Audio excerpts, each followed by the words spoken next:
So guys, let's get started with our TensorFlow installation. Today we will be installing TensorFlow in a Jupyter Lab.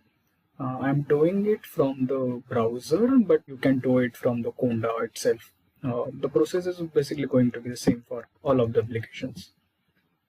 So now I have opened the Jupyter Lab in a browser. Once you launch it, you will see the interface like this.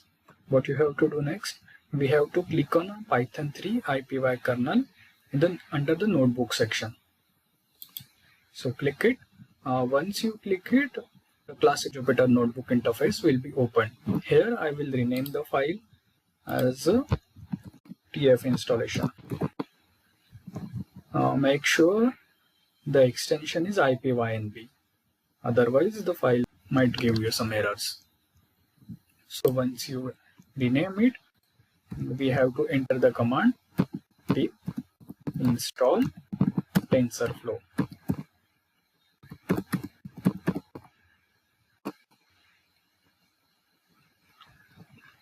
After you type it, here you can see a couple of options. One is a save option, another is a add cell option. If I click on add this, then it will add another cell below the previous cell.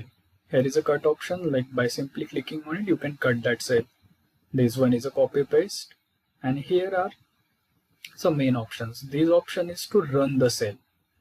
So after I typed it and I click on this button, the cell will start to run. So once you type it, pip install TensorFlow, click on the run. It will take some time to install it. And now our TensorFlow is installed. As in my laptop, it is already installed, so it is showing requirement rate satisfied. But if you don't have it, you will see some logs related to TensorFlow installation. And in this way, we have successfully installed TensorFlow. Now to check whether TensorFlow is successfully installed or not, we have to enter a command pip show TensorFlow. And to run this cell, we don't have to click this button always. We can simply press Ctrl Enter and the cell will run. We can see the library details here, as we can see the name is TensorFlow, their version, the summary, and other related details. In this way, we have completed our TensorFlow installation. Now you can move forward with your projects.